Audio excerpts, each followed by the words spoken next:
الحمد لله نحمده ونستعينه ونستغفره ونؤمن به ونتوكل عليه ونعوذ بالله من شرور أنفسنا ومن سيئات أعمالنا من يهده الله فلا مضل له ومن يضلله فلا هادي له ونشهد أن لا إله إلا الله وحده لا شريك له ونشهد أن محمدا عبده ورسوله أما بعد فإن خير الحديث كتاب الله وخير الهدى هدى محمد صلى الله عليه وسلم وشر الأمور محدثاتها وكل محدثة بدعة وكل بدعة ضلالة وكل ضلالة في النار. فقد قال الله تبارك وتعالى في كلامه المجيد بعد أعوذ بالله من الشيطان الرجيم يا أيها الذين آمنوا اتقوا الله حق تقاته ولا تموتن إلا وأنتم مسلمون. يا أيها الناس اتقوا ربكم الذي خلقكم من نفس واحدة وخلق منها زوجها وبث منهما رجالا كثيرا ونساء واتقوا الله الذي تساءلون به والأرحام إن الله كان عليكم رقيبا. يا أيها الذين آمنوا اتقوا الله وقولوا قولا سديدا يصلح لكم أعمالكم ويغفر لكم ذنوبكم ومن يطع الله ورسوله فقد فاز فوزا عظيما. بسم الله قاف والقرآن المجيد بل عجبوا أن جاءهم نور منهم فقال الكافرون هذا شيء عجيب أإذا متنا وكنا ترابا ذلك رجع بعيد قد علمنا ما تنقص الأرض منهم وعندنا كتاب حفيظ بل كذبوا بالحق لما جاءهم فهم في أمر مريج أفلم ينظروا إلى السماء فوقهم كيف بنيناها وزيناها وما لها من فروج. وقال تعالى واعبدوا الله ولا تشركوا به شيئا وبالوالدين إحسانا وبذي القربى واليتامى والمساكين وجار ذي القربى وجار الجنوب والصاحب بالجنب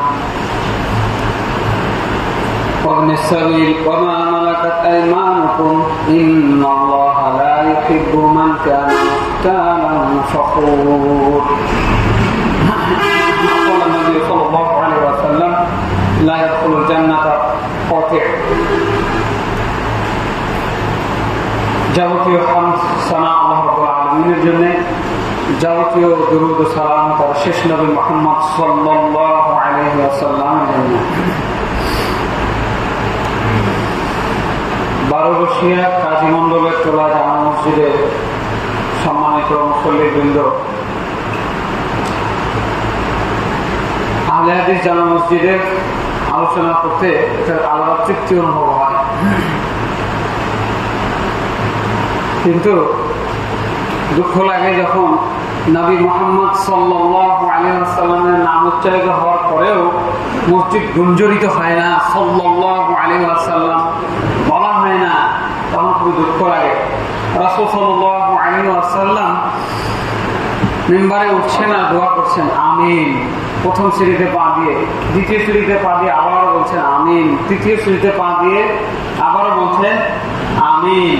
তো প্রশ্ন করা হলো ঘটনা কি, কেন আমিন আমিন বলছেন? তিনি 3টি কথা বলেছিলেন। 1 নম্বর, ওই ব্যক্তি ধ্বংস হোক যে রমাদান পেল, রমাদান চলে গেল কিন্তু তার পাপ ক্ষমা হলো না। 2, যে লোক বৃদ্ধ অবস্থায় বাপ মাকে পাইল কিন্তু জান্নাত নিতে পারলো না, পাপ ক্ষমা করে জান্নাত নিতে পারলো না, এই লোক ধ্বংস হোক। তিন নম্বরে আমার নাম উচ্চারিত হলো কিন্তু সে সাল্লাল্লাহু আলাইহি ওয়াসাল্লাম বললো না, আমার উপরে দুরূদ পাঠ করলো না। তো জিবরাইল এসেছিল, আমাকে এই দোয়াগুলো জিবরাইল করছিল আর আমি বলছিলাম।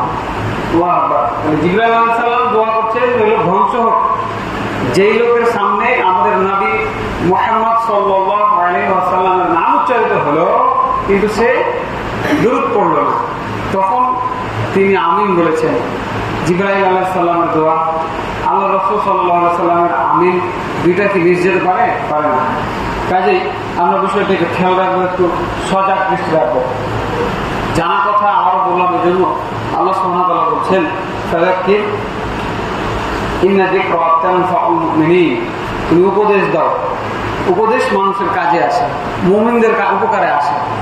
এই জন্য পবিত্র কোরআনে দেখবেন একই আয়াত ঘুরে ঘুরে একাধিকবার বলা থাকে। যাই হোক, আজকে যে খুতবায় সংক্ষিপ্তভাবে যে বিষয়টি নিয়ে আলোচনা করবো সেটি হচ্ছে আত্মীয়তার সম্পর্ক, আত্মীয় স্বজনের সাথে সুসম্পর্ক। এবং সময় পেলে হয়তো প্রতিবেশী এবং সামনে আশুরায়ে মুহররম আগামীকালকে সেই নিয়ে কিছু আলোচনা করার চেষ্টা করবো ইনশাআল্লাহ। আমার তৌফিক ইল্লা বিল্লাহ। সম্পর্ক বলতে আমরা কি বুঝি? মানুষ সামাজিক জীব, সামাজিক জীব হিসেবে মানুষ একা একা বাস করতে পারে না, কিছু সঙ্গী সাথী তার জীবনে দরকার পড়ে।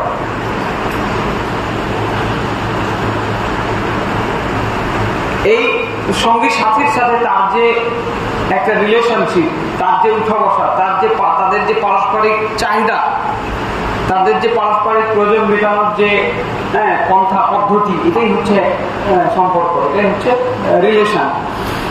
তো সঙ্গত কারণে মানুষের সাথে মানুষের একটা মানবিক সম্পর্ক গড়ে ওঠে। দুনিয়াবী প্রয়োজন মেটাতে গিয়ে মানুষের সাথে মানুষের একটি মানবিক একটা আত্মিক সম্পর্ক গড়ে ওঠে। এখানেই পশু পাখির সাথে আমাদের এই মানব সভ্যতার, মানব সমাজের তফাৎ রয়েছে। পশু পাখি খায় বেঁচে থাকে, মানুষ শুধু খেয়ে বেঁচে থাকে না। মানুষের মনোদৈহিক চাহিদা যদি একসাথে পূরণ না হয় তাহলে একজন মানুষ কখনোই সুস্থ স্বাভাবিক মানুষ হিসেবে বেঁচে থাকতে পারবে না।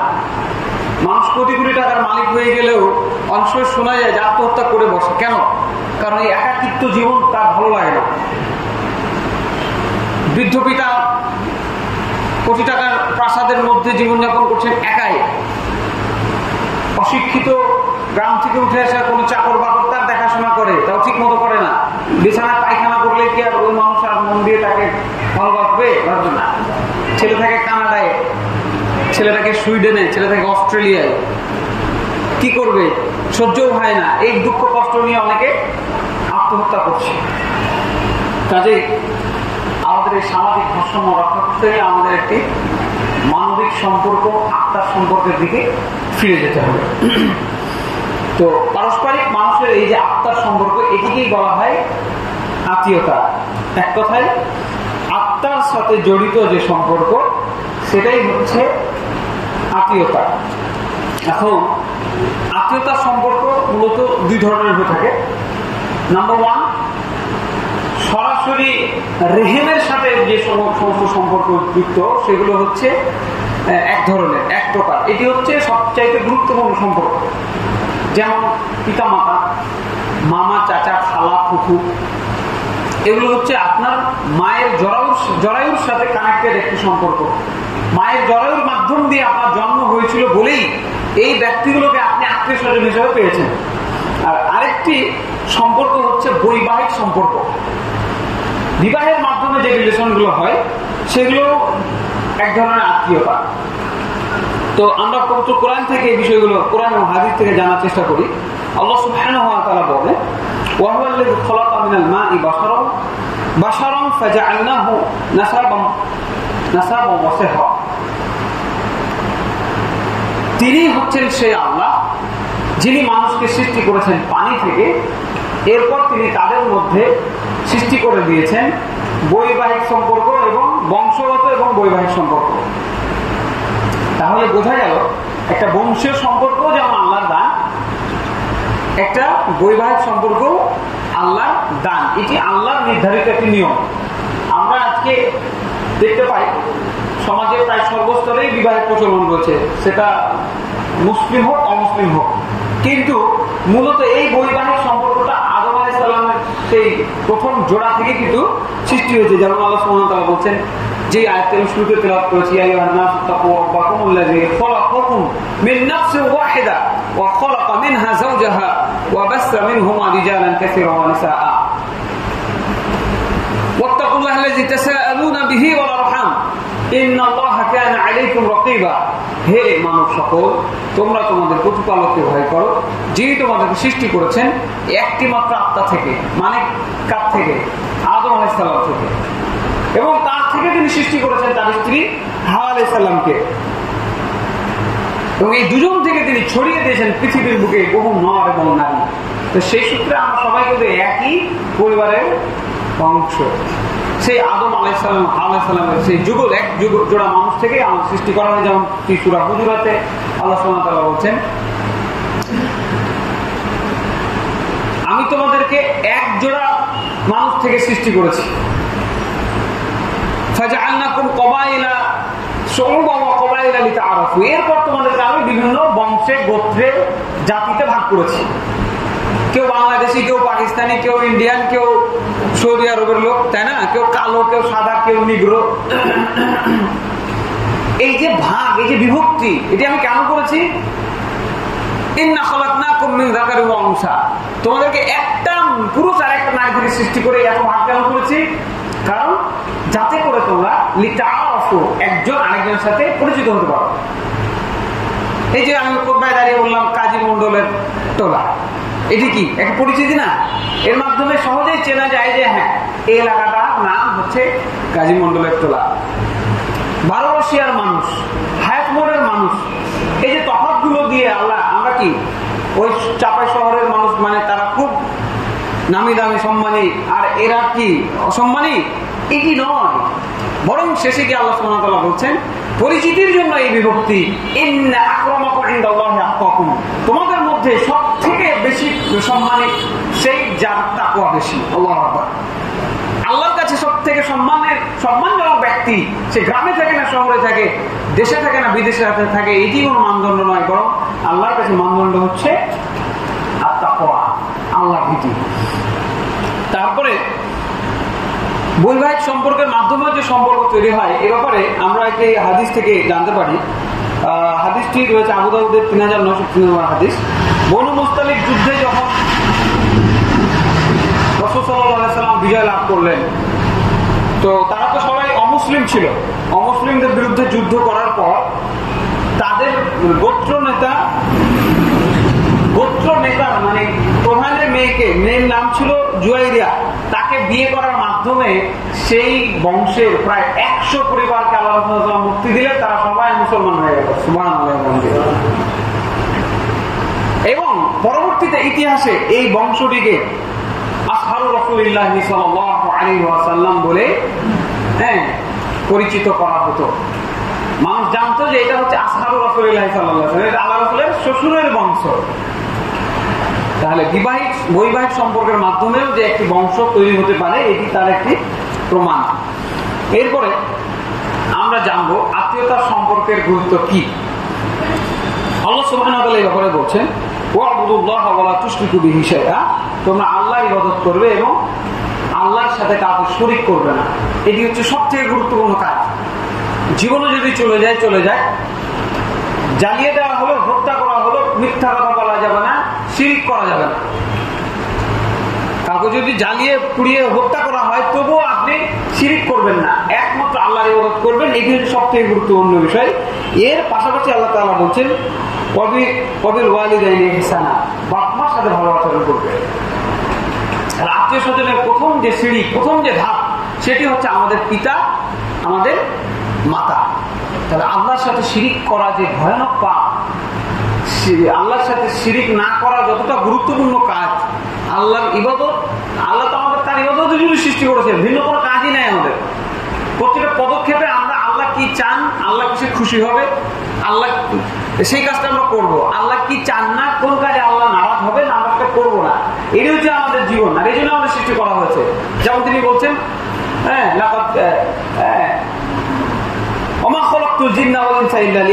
আমি মানুষ এবং জিন জাতিকে শুধু আমার ইবাদতের জন্য সৃষ্টি করেছি। তাহলে দেখেন, চিন্তা করেন, এই ইবাদতের পরেই আল্লাহ সুবহানাহু ওয়া তাআলা বললেন ওয়াবিল ওয়ালিদাইনি ইহসানা, বাপ মার সাথে ভালো আচরণ করবে, ওয়াবিদিল কুরবা এবং আত্মীয় স্বজন।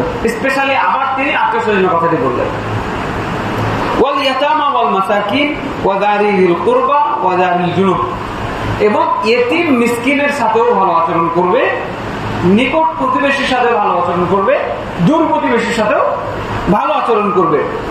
ওয়াসাহিবিল জাম, রাস্তায় চলছেন, আপনার গাড়ির পাশে সিটে একজন বসেছে, আপনার সফর সঙ্গী, তার সাথেও আপনাকে ভালো আচরণ করতে হবে। ওয়াবনি সাবিলি ওয়ামা মালাকাত আইমানুকুম, রাস্তার কোন মুসাফির যাচ্ছে, আপনার কাছে এসেছে, তার সাথেও ভালো আচরণ করতে হবে। এবং আপনার অধিকারে যদি কোনো দাসী থাকে, দাসী থাকে, যদিও এই বাংলাদেশে এবং বর্তমান বিশ্বে দাস প্রথা নাই, উঠে গেছে। একটা সময় এরকম ছিল, মানুষকে টাকা দিয়ে কিনে পাওয়া যেত। আজকে কামলা খাটে না মানুষ, সকাল থেকে সন্ধ্যা পর্যন্ত আপনার জমিতে কাজ করবে, বিনিময়ে তাকে আপনি কিছু খাবার দিবেন, কিছু টাকা দিবেন। কিন্তু সেই সময় এটা ছিল না, আপনি 5,000 10,000 টাকা দিয়ে একটা মানুষ পুরোটা কিনে নিয়ে চলে আসতে পারতেন। এরপর সে আপনার জমিতে কাজ করবে, কাজ না করলে আপনি তাকে পিটাবেন। এই ছিল তখনকার নিয়ম। তো আল্লাহ রাব্বুল আলামিন এই মানুষগুলো যদি আপনার অধীনে থাকে, আজকে সভ্য সমাজে অসভ্যতা এমন ভাবে ছেয়ে বসেছে, জাহিলিয়াত এমন ভাবে ছেয়ে বসেছে যে বাড়ির চাকর বাকরকে আমরা মানুষ মনে করি না, ক্ষেতের কামলা কিষানদেরকে আমরা মানুষ মনে করি না, মনে করি এদের কোনো দামই নাই। কিন্তু আল্লাহ রাব্বুল আলামিন, আল্লাহু আকবার, তিনি পবিত্র কোরআনের মধ্যে আয়াত সূরা নিসার 36 নম্বর আয়াত নাজিল করে তিনি জানিয়ে দিলেন যে এই বাড়িতে যে চাকর বাকর গুলো আছে, যে দাস দাসী গুলো আছে, তাদের সাথে তোমাদের ভালো আচরণ করতে হবে। ইন্নাল্লাহা লা ইউহিব্বু মান কানা মুখতারান ফখুর, নিশ্চয়ই আল্লাহ সুবহানাহু ওয়া তাআলা কোনো দাম্ভিককে, কোনো অহংকারীকে পছন্দ করেন না। তাহলে যারা কাজের লোকের সাথে খারাপ ব্যবহার করবে, তাদেরকে আল্লাহ রাব্বুল আলামিন ভালোবাসেন না। আল্লাহ রাব্বুল আলামিনের ভালোবাসা পেতে গেলে তাই আমাদেরকে এই সমস্ত বিষয়গুলো মাথায় রাখতে হবে।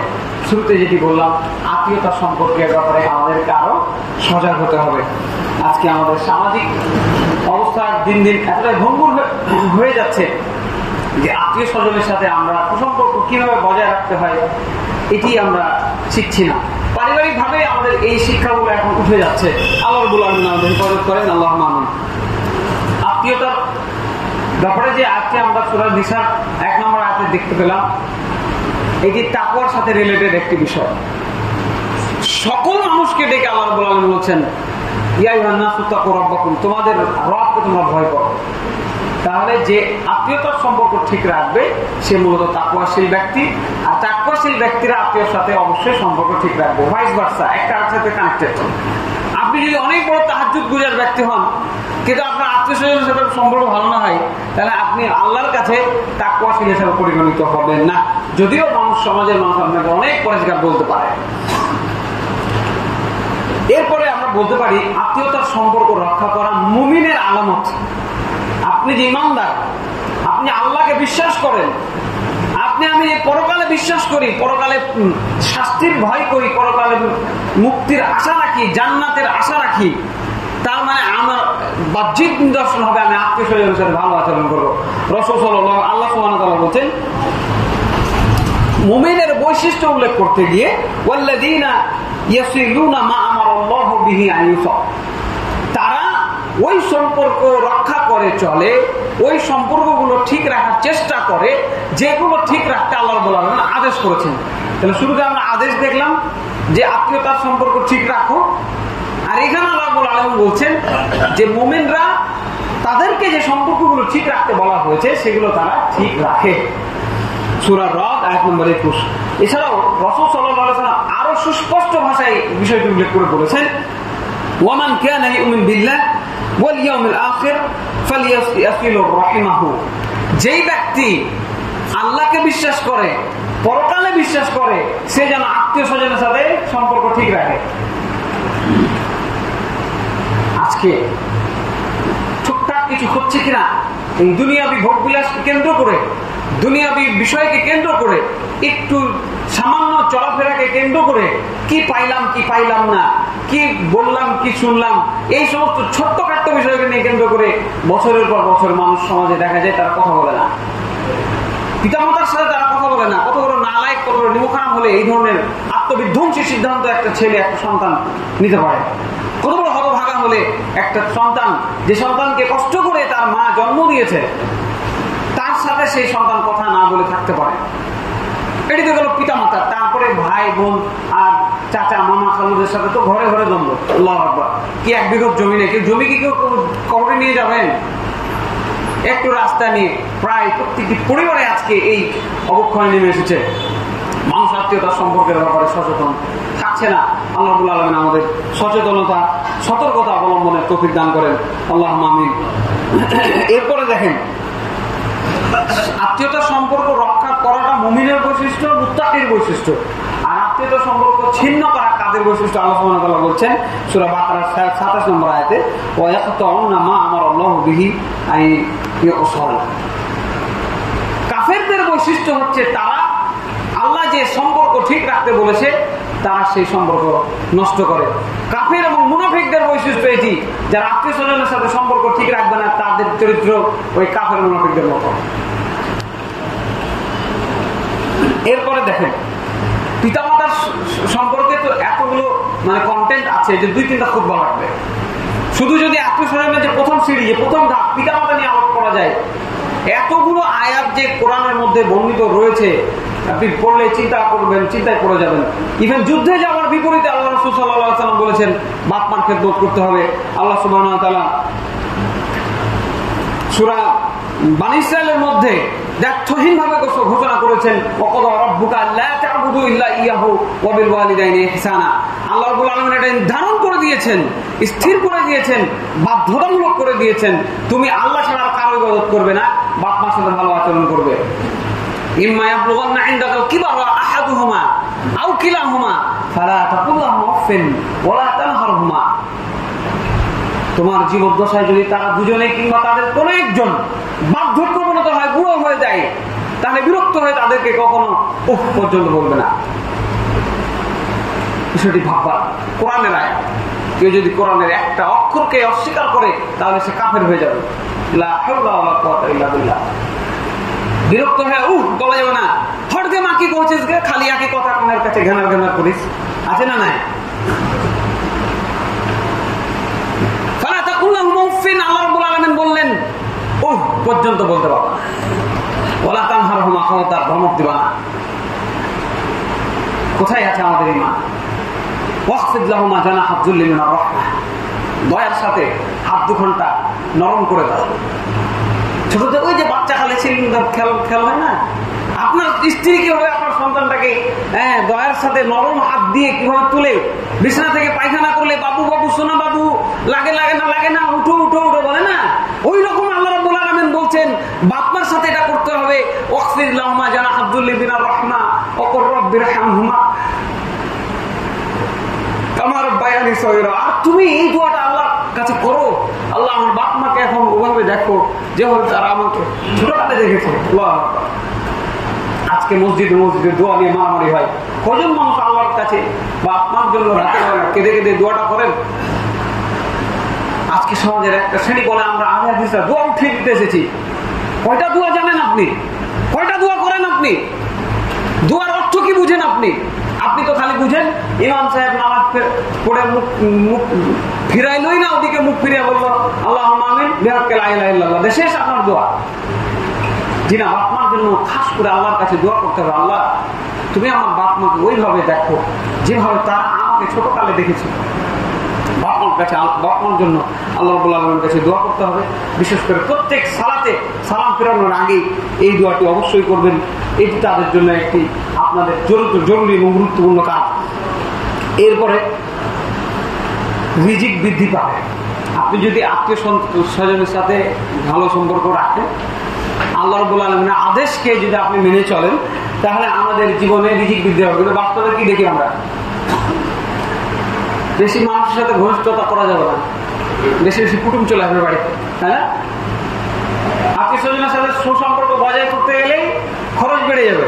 এখানে রাসূল সাল্লাল্লাহু আলাইহি ওয়াসাল্লাম বলছেন, মান সাররাহু আন ইয়াবসাতা লাহু ফিহি রিজকি ফি রিজকিহি, কেউ যদি চায় যে তার রিজিক বেড়ে যাক, তার হায়াত বেড়ে যাক, ফালিয়াসিল রাহিমাহু, সেজন্য তার আত্মীয় স্বজনের সাথে ভালো আচরণ করে।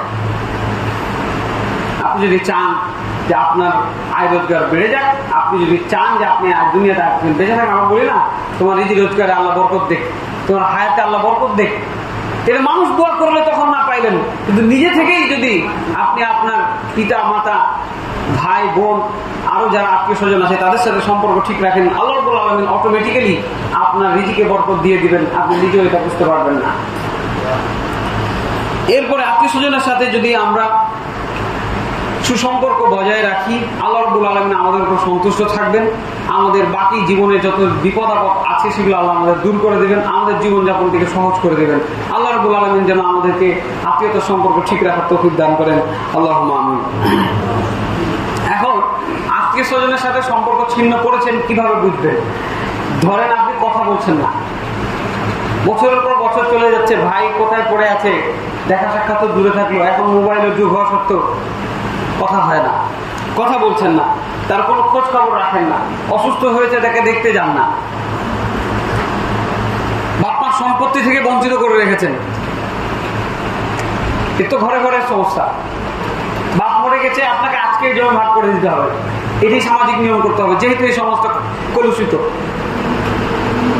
মানুষ তো বলবে যে বাপ মরতে না মরতে হাজির হয়ে গেলি, জি এটাই করতে হবে আপনাকে, বাপ মরার দিন আপনাকে মাটি ভাগ করতে হবে, কারণ সমাজে যত ঝগড়া ফাসাদ ম্যাক্সিমাম এই জমি জমাকে কিন্তু করে। কেন আপনি আপনার ভাইয়ের জমি আপনার কাছে রেখেছেন?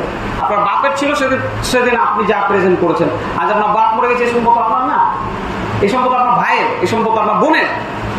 বড় ভাই বাপের মতন, কে বলেছে আপনাকে? কোথায় আছে, কোন আয়াতে আছে, কোন হাদিসে আছে বড় ভাই বাপের মতন? কিসের বড় ভাই আপনি? আপনি একজন অযোগ্য বড় ভাই বলেই আপনি আপনার ভাই বোনের সম্পত্তিগুলো এভাবে নিজের কাছে রেখেছেন। ভাই বোনের সম্পত্তি থেকে তাদের বঞ্চিত করা মানে হলো আত্মীয়তার সম্পর্ক ছিন্ন করার জন্য ধাপ আপনি প্রথম নিয়েছেন। জবাব আপনাকে দিতে হবে, ঝগড়া ফাসাদ করা, কারো কোনো আত্মীয় স্বজনের সাথে ঝগড়া করা এটি ডাইরেক্ট হারাম কুফরি কাজ। এরপরে মনে মনেও হিংসা পোষণ করা যাবে না, এটিও আত্মীয়তার সম্পর্ক ছিন্ন করার একটি স্তর। তা সে খুব ভালো আছে, ভালো খাচ্ছে, ভালো থাকছে, আপনার মন জ্বলছে, হিংসা হচ্ছে, মানে বুঝতে হবে আপনি এই ভয়ঙ্কর এই কুফরি কাজের দিকে পা বাড়াচ্ছেন, আত্মীয় স্বজনের সম্পর্ক নষ্ট হওয়ার দিকে আপনি পা বাড়াচ্ছেন। আত্মীয় স্বজনের সাথে সম্পর্ক রাখলে কি নেকি হবে, কি উপকার হবে সেটা তো দেখলেন, না রাখলে কি ক্ষতি হবে দেখেন। আল্লাহ সুবহানাহু ওয়া তাআলা বললেন, ফাহাল আসাইতুম ইন তাওয়াল্লাইতুম আন তুফসিদু ফিল আরদি ওয়া তুকাত্তিউ আরহামাকুম, তোমরা যদি পৃথিবীতে ক্ষমতা লাভ করো, একটু মানে টাকা পয়সা যদি হয়, তাহলে আমি মনে হয় আশঙ্কা হয় যে তোমরা আত্মীয়তার সম্পর্ক নষ্ট করবে, তাই হয় না? টাকা বেশি হলে আত্মীয়তার সাথে সম্পর্ক ঠিক রাখে না, অহংকার দাম্ভিকতা চলে আসে। তারপরে উলাইকাল্লাযিনা লা'নাহুল্লাহ, এরা হচ্ছে তারা যারা আত্মীয়তার সম্পর্ক নষ্ট করবে, এরা হলো তারা যাদের উপরে আল্লাহর লানত রয়েছে, অভিশাপ রয়েছে, এরা হচ্ছে অভিশপ্ত নিকৃষ্ট নিচু মানের লোক। এটি আল্লাহ তাআলা বলছেন, ফাআসাম্মা ওয়া আ'মা আবসারহুম, আল্লাহ এদের কানকে বধির করে দিবেন, চোখকে অন্ধ করে দিবেন। কান থাকলেও শুনবেন না, চোখ থাকলেও দেখবেন না। ভালো জিনিস শোনার সৌভাগ্য আপনার হবে না, ভালো জিনিস দেখার সৌভাগ্য আপনার হবে না। দুনিয়ার আকাম কুকাম দেখে বেড়াবেন আর আকাম কুকাম শুনে বেড়াবেন, জীবনটা অস্থির হয়ে যাবে, জীবনে আপনি কখনো শান্তি পাবেন না। আল্লাহ যাকে অভিশাপ দিবে সেই লোক, মানুষই যদি আপনাকে অভিশাপ দেয় তাহলেই তো আপনার জীবনে অশান্তি চলে আসবে। আল্লাহ নিজে যেখানে অভিশাপ দিচ্ছেন সেখানে কি শান্তি আসতে পারে? আজকে আমাদের সমাজে এত অশান্তির মূল কারণে এটি আমরা একটি কারণ হিসেবে ধরে নিতে পারি, আত্মীয়তার সম্পর্ক ছিন্ন করার কারণে আজকে আমরা অভিশপ্ত জীবন যাপন করছি। আমাদের উচিত এই অভিশপ্ত জীবন থেকে ফিরে আসা, আল্লাহর কাছে তওবা করা, আত্মীয় স্বজনের খোঁজ খবর নিয়ে তাদের সাথে সুসম্পর্ক বিল্ড আপ করার চেষ্টা করা। দেখেন ভাই, আজকে মরে যাবেন, কালকে আপনার নাম হয়ে যাবে লাশ, মরার সাথে সাথে আপনার নাম হবে লাশ। কেউ আর বলবে না যে আব্বাকে নামাও, আব্বাকে গোসল দাও, সাথে সাথে আপনাকে বলবে লাশটাকে নামাও, লাশটাকে ধরো, লাশটাকে গোসল দাও, লাশ কবরে নামছে। কেউ আর বলবে না অমুক নামি দামি ব্যক্তিকে গোসল দাও। তাতে এত অহংকার করে, এত দাম্ভিকতা দেখিয়ে কোনো লাভ নেই। আমাদেরকে আজ আজই আমাদের চিন্তা চেতনা থেকে ফিরে আসতে হবে, অভিশপ্ত জীবন থেকে আমাদের ফিরে আসতে হবে। আল্লাহ আমাদের তৌফিক দান করেন, আল্লাহ আমিন। আল্লাহ রাব্বুল আলামিন আরো বলছেন সূরা বাকারার মধ্যে, ওমা ইউদিল্লু বিহি ইল্লাল ফাসিকিন, আল্লাহ এই উপমা দ্বারা ফাসিক সম্প্রদায় ছাড়া কাউকে পথভ্রষ্ট করেন না। ফাসিকদেরকেই আল্লাহ পথ থেকে বিচ্যুত করে, আল্লাহর পথ থেকে, আল্লাহ রাসূলের পথ থেকে তারাই দূরে সরে যায়, যারা পাপাচারী, যারা ফাসিক। আল্লাযিনা, তাদের আরেকটা চরিত্র খারাপ দিক, খারাপ চরিত্র, খারাপ বৈশিষ্ট্য হচ্ছে আল্লাযিনা ইয়ানকুদুনা আহদাল্লাহি মিন বা'দি মিসাকাহু, আল্লাহর সাথে কৃত ওয়াদা, যে ওয়াদা আল্লাহর সাথে সে করার পরে সেই ওয়াদা সে আবার ভঙ্গ করে। পাপাচারী ব্যক্তিরা আল্লাহর সাথে ওয়াদা করার পর আবার সেটা ভঙ্গ করে। ওয়ায়াকতুনা মা আমারাল্লাহু বিহি আন ইউসাল, এই পাপাচারী, এই ফাসিক লোকরা তাদেরকে যে সম্পর্ক ঠিক রাখতে আল্লাহ রাব্বুল আলামিন আদেশ করেছেন সেই সম্পর্ক তারা নষ্ট করে।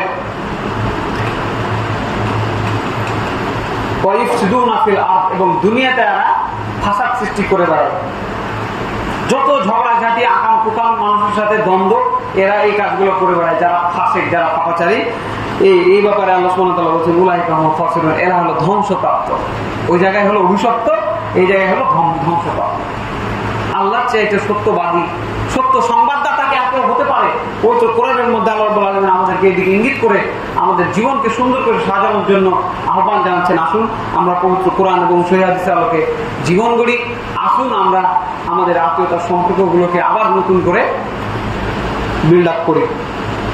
এরপরে দেখেন, আত্মীয়তার সম্পর্ক ছিন্নকারীকে তো আল্লাহ অভিশাপ দিলেন, তাকে ধ্বংসপ্রাপ্ত বলে ঘোষণা দিলেন। এরপর রাসূল সাল্লাল্লাহু আলাইহি ওয়াসাল্লাম বলছেন যে আল্লাহ সুবহানাহু ওয়া তাআলা বলেছেন, এটি একটি হাদিসে কুদসি, আমার রহমান ওয়া হিয়ার রহিম, আমি হলাম রহমান, আমার একটা নাম, আমি আল্লাহ, আমার নাম হলো রহমান, আর এই আত্মীয়তা হলো রহিম, এটা হলো আত্মীয়তা। আরবিতে আত্মীয়তাকে রহিম বলে। আমি রহমান আর এটা হলো রহিম।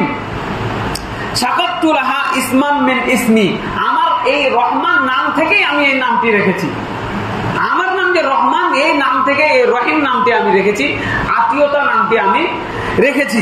মান ওয়াসালাহা ওয়াসালতুহু, যে লোক এই সম্পর্ক ঠিক রাখবে আমি আল্লাহ তার সাথে সম্পর্ক ঠিক রাখবো। সুবহানাল্লাহ। কেউ যদি আত্মীয় স্বজনের সাথে সম্পর্ক ঠিক রাখে, আল্লাহ রাব্বুল আলামিন তার সাথে সম্পর্ক ঠিক রাখবে। ওয়ামান কাতাআহা বাতাতুহু, আর কেউ যদি আত্মীয়তা সম্পর্ক ছিন্ন করে দেয়, আমি আল্লাহ তার সাথে সম্পর্ক ছিন্ন করে দেবো। নাউযুবিল্লাহ মিন যালিক। তাহলে বলেন তো, আজকে যদি আপনি যার উপর অবলম্বন করে দুনিয়াতে বেঁচে আছেন, সেই লোকটা যদি আপনাকে ত্যাগ করে, তো আপনি তো হাত পানি পড়ে যাবেন যে মাফ করে দেন, মাফ করে দেন, ভুল হয়ে গেছে না? দোকানের মালিক, অফিসের বস, বড় আপনার কাস্টমার, হাত পা নিয়ে পড়ে যাবেন যে মাফ করে দেন ভাই, ভুল হয়ে গেছে, আমার রুজি রোজগারের ব্যাপার, পরিবারের ছেলে পিলা আছে, বলেন না? বলেন না? তাহলে সেখানে আল্লাহ সুবহানাহু ওয়া তাআলা, যিনি সমগ্র বিশ্বের স্রষ্টা, যিনি সবাইকে রিজিক দান করছেন, তার সাথে সম্পর্ক নষ্ট হয়ে যাবে, এতটুকু দুশ্চিন্তা আমাদের হচ্ছে না?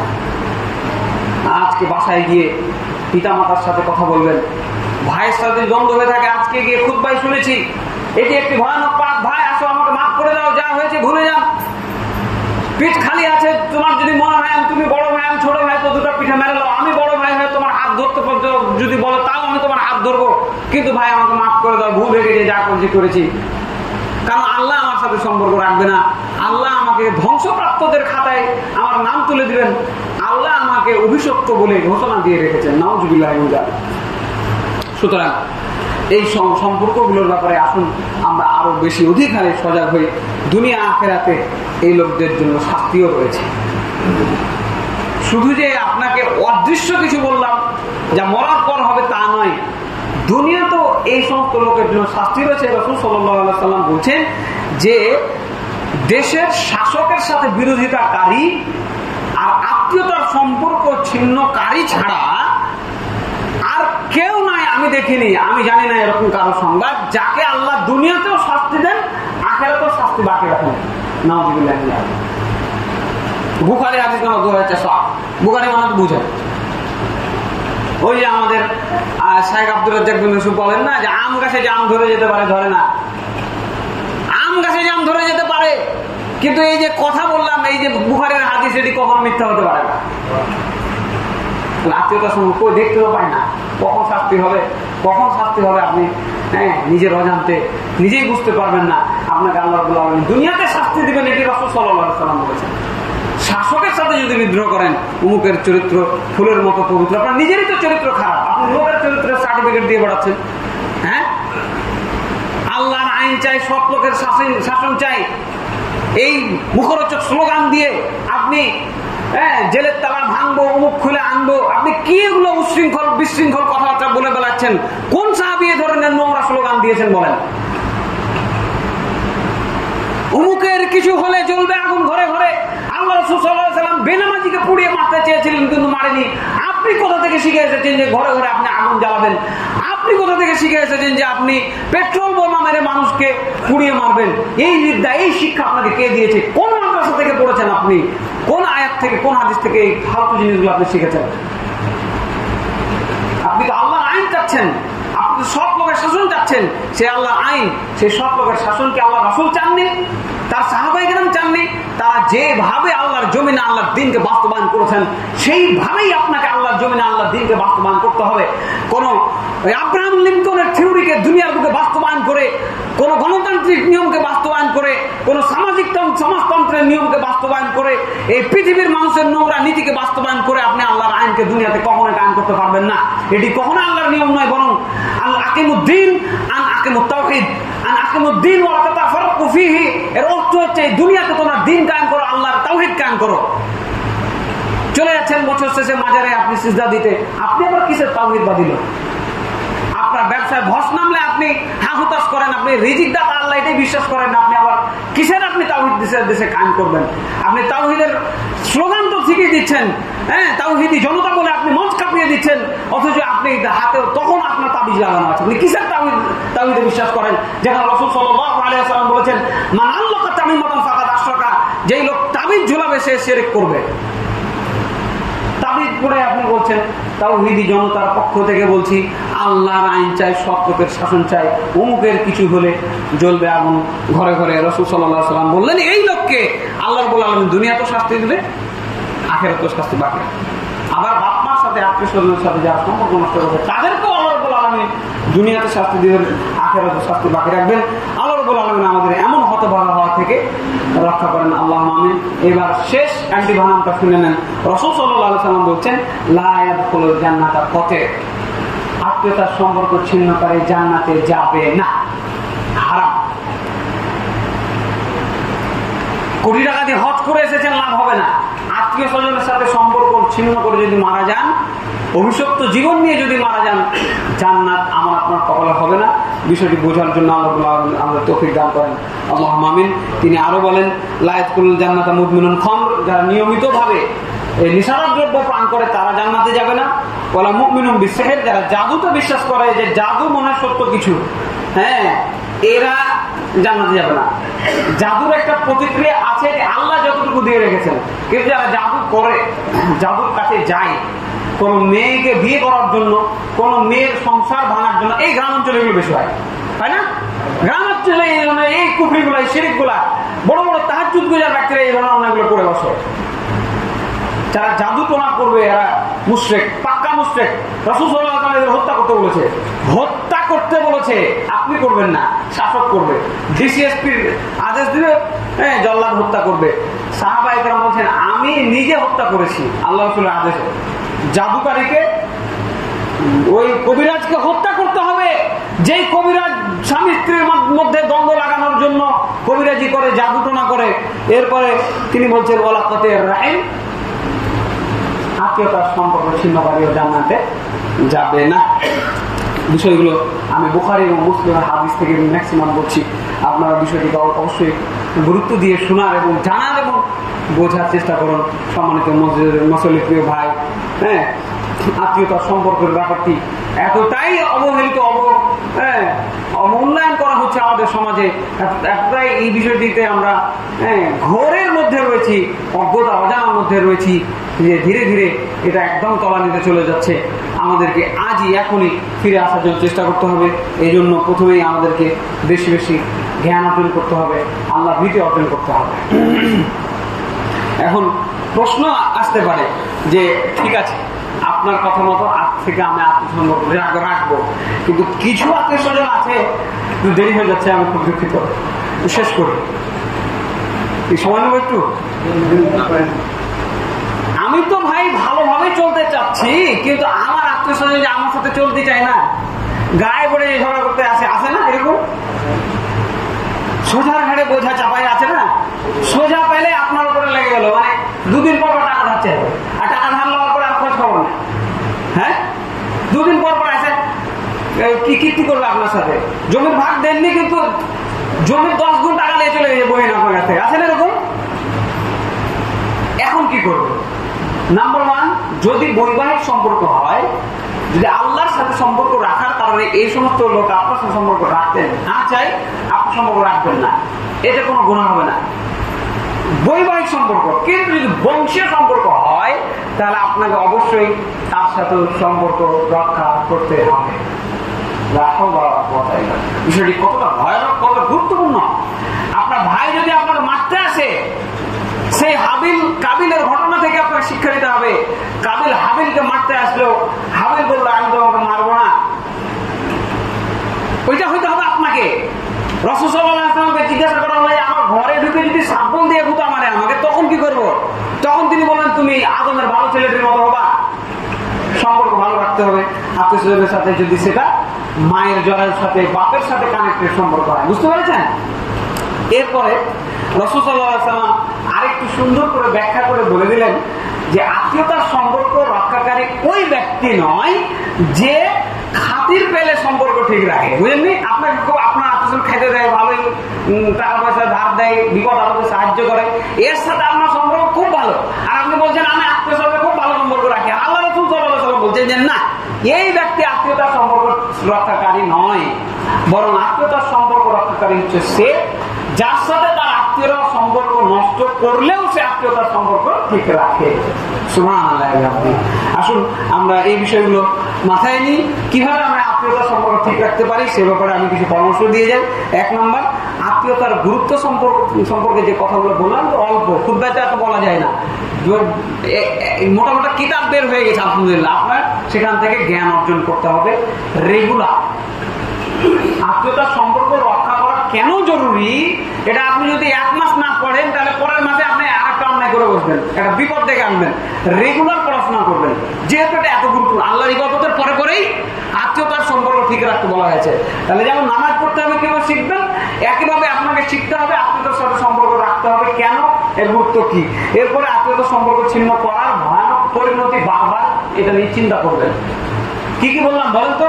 1 নাম্বার, আপনার উপর আল্লাহর গজব। 2 নাম্বার, আপনি ক্ষতিগ্রস্ত। 3 নাম্বার, আল্লাহ আপনার সাথে সম্পর্ক ছিন্ন করে দিবেন। 4 নাম্বার, আল্লাহ আপনাকে দুনিয়াতেও শাস্তি দিবেন, পরকালেও শাস্তি দিবেন। ব্যাপারটা বুঝতে পেরেছেন? এই কথাগুলো বারবার নিজেকে নিজে বলতে থাকবেন যে বাপরে এত বিপদ, আমি আত্মীয়তার সম্পর্ক নষ্ট করবো না। এরপরে আল্লাহর নিকটে বেশি বেশি সাহায্য চাইতে হবে, আল্লাহ তুমি আমাকে সাহায্য করো। এরপরে আত্মীয় স্বজন যদি আপনার সাথে দুর্ব্যবহার করে তো ওটা ঠান্ডা মাথায় মোকাবেলা করবেন। ওই রেগে দুটা কথা বললে আপনিও বলে দিলেন, তাহলে আকাম হয়ে যাবে। যেহেতু উপায় নাই, তো আপনাকে সম্পর্ক রাখতেই হবে।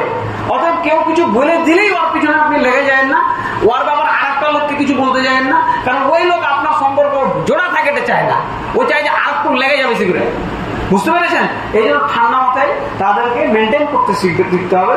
এরপর আর ভুল ভ্রান্তি হবে ভাই মানুষের, আমার নিজের আপনার যে ভুল হয় না, এর ভুলগুলো দেখে না দেখা ভান করতে হবে, উপেক্ষা করতে হবে।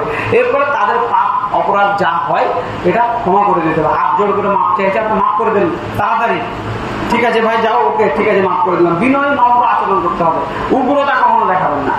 এরপরে চেষ্টা করবেন মাঝে মধ্যে বাড়িতে ডেকে নিয়ে এসে তাদের দাওয়াত খাওয়াবেন। আর তারা বিপদে আছে শুনতে পেলে আপনি 2 টাকা হলে তার হাতে দিয়ে আসা বলবেন যে এত সাধ্য আছে, এটা দিয়ে তুই কিছু কর। বুঝেননি আমার কথা? এইভাবে তাদের সম্পর্ক ঠিক রাখার চেষ্টা করবেন। তারপরে খোটা দেওয়া যাবে না, খবরদার কখনো খোটা দেবে না। ও ভুলে গেলি, কাল ভ্যান কেনার লেগে টাকা নিয়ে গেলি, আর আজকে তো এমনি তো চোখ কপালে উঠে গেল না, এই কথাগুলো বলবেন না। তাদেরকে কখনো কষ্ট দিবেন না, পারলে কষ্ট দূর করবেন। কষ্ট দূর করতে না পারলে নিজে থেকে ওর কষ্টের কারণ হবেন না, কখনো তাকে তিরস্কার করবেন না। তারপরে তারা যদি আপনার শুনেছেন যে কেউ বলছে যে জানিস তোর ভাই তোর নামের দুনিয়াতে এগুলো সব প্রয়াস শেষ করে দিল, হ্যাঁ সহ্য করবেন, ওই লজ্জা পাবে। ভালো হয়ে যাবে। এরপরে শুরুতে আরেকটা কথা বলেছিলাম, প্রতিবেশী, সময়ের অভাবে বলতে পারছি না, আত্মীয়তার সম্পর্কের পরে পরে প্রতিবেশীর সাথে সম্পর্ক একটি গুরুত্বপূর্ণ বিষয়। পরবর্তীতে আসলে বিষয়ে আমি বিষয়টা বলবো। এতটুকু বলি যে এত গুরুত্ব দেওয়া হয়েছে যে আয়েশা রাদিয়াল্লাহু আনহা বলছেন যে মনে হয় প্রতিবেশীকে আল্লাহ রাসূল বলবে যে জমির ভাগ দাও। বুঝতে পেরেছেন? পরিশেষে আগামীকালকে আশুরা কেন্দ্রিক বিধাত এই সমস্ত জায়গায় আহলে হাদিস এলাকায় হয় না আলহামদুলিল্লাহ। তবে হয় যেহেতু বাংলাদেশে, অতএব সতর্ক থাকতে হবে। আশুরা মানে নাজাতে মুসার ইতিহাস, আশুরা মানে কারবালার ইতিহাস নয়। এটি শিয়াদের আবিষ্কৃত নতুন ধর্ম, বিদাতিক কর্মকাণ্ড, এগুলো ইসলামের সাথে কোনো সম্পর্ক নাই। বরং আগে আশুরার দিন আগে থেকে 10 মুহররম আল্লাহ রাসূল সিয়াম রাখতেন, যখন রমাদানে সিয়াম ফরজ হয়নি। এটি আগে থেকে ফরজ ছিল। পরে যখন রমাদানে সিয়াম ফরজ হয়, আল্লাহ রাসূল বলেছে যে শোনো, এখন থেকে যার ইচ্ছা হয়েছে রাখবা, যার ইচ্ছা হয়েছে রাখবে না। এরপরে মদিনায় গেলেন, ওখানে গিয়ে দেখছে ওখানেও মানুষ, ইহুদিরা এই সিয়ামটা রাখছে 10 মুহররম। জিজ্ঞেস করুন কি ব্যাপার, কেন তোমরা সিয়াম রাখছো? তো বলছে যে মুসা আলাইহিস সালামকে আল্লাহ এই দিনের মুক্তি দিয়েছিল, তাই শুকরিয়া তিনি সিয়াম রেখেছিলেন, আমরাও রাখি। আল্লাহ রাসূল বলছে তোমরা মুসা নামকে মানোই না, তো তোমাদের কিসের তোমরা সিয়াম রাখো? নাহনু আহাক্কু আওয়ালু বিমুসা মিনকুম, তোমাদের থেকে মুসার অনুসারী হিসেবে আমরা অধিক হক রাখি। এই তোমরা এক থেকে এই দিনে সিয়াম রাখবা। তবে শোনো, এই ইহুদিদের সাথে সবসময় বিরোধিতা করবে। ওরা রাখে 10, তো তোমরা রাখো 9-10। আমি আল্লাহ দিলে আগামী বছর 9-10 রাখবো, তিনি বলেছিলেন। সকালবেলা কিছু কিছু লোক কইছে যে রোজা আমি রাখিনি, যে এখন থেকে রোজা রাখো। এত গুরুত্ব দিয়েছেন তিনি। আর তিনি বলছেন সিয়ামু ইয়াউমি আশুরা আহতাসিবু আলাল্লাহ আইয়ুকাফিরা সানাতাল্লাতি ক্বাবলাহ, আমি আশা রাখি আল্লাহর কাছে কেউ যদি আশুরা সিয়াম রাখে, আল্লাহ তার 1 বছরের অতীতের গুনাহ মাফ করে দিবেন। আলহামদুলিল্লাহ, সুবহানাল্লাহ। অতএব আমরা এই নিয়তে 2টি সিয়াম রাখবো। যারা আজকে রেখেছেন ভালো, আলহামদুলিল্লাহ। আজকাল যদি আজকে না রেখে রাখেন, ইহুদিদের বিপরীত হিসেবে কাল এবং পরশু রাখবেন। কাল পরশু না রাখতে পারলেও একটা অন্তত অবশ্যই রাখবেন। আল্লাহ আমাদের সকল নেক আমলগুলো কবুল করে নিন। আল্লাহ আমিন। ওয়া কুনু কওলি হাযা আস্তাগফিরুল্লাহ লি ওয়া লাকুম ওয়া লিসাইরিল মুসলিমিন ফাস্তাগফিরুহু ইন্নাহু হুয়াল গফুরুর রাহিম। إن الحمد لله وحده والصلاة والسلام على من لا نبي بعده أما بعد.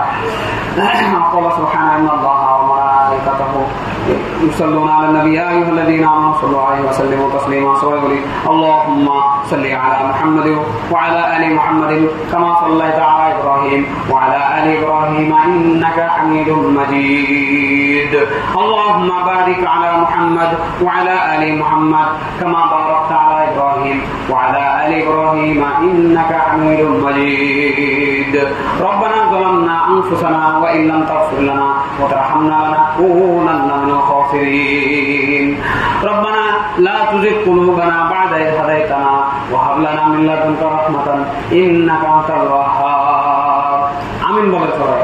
ربنا لا تزغ قلوبنا بعد إذ هديتنا وهب لنا من لدنك رحمة إنك أنت الوهاب. رب ارحمهما كما ربياني صغيرا. رب ارحمهما كما ربياني صغيرا. اللهم اعز الإسلام والمسلمين وأذل الشرك والمشركين ودمر اللهم أعداءك أعداء الدين. اللهم انصر من نصر دين محمد صلى الله عليه وسلم واخذل من خذل دين محمد صلى الله عليه وسلم ولا تجعلنا منهم. عباد الله رحمكم الله، إن الله يأمر بالعدل والإحسان وإيتاء ذي القربى وينهى عن الفحشاء والمنكر والبغي يعظكم لعلكم تذكرون. ولذكر الله أكبر والله يعلم بما تصنعون. يا أيها الناس قوموا للصلاة.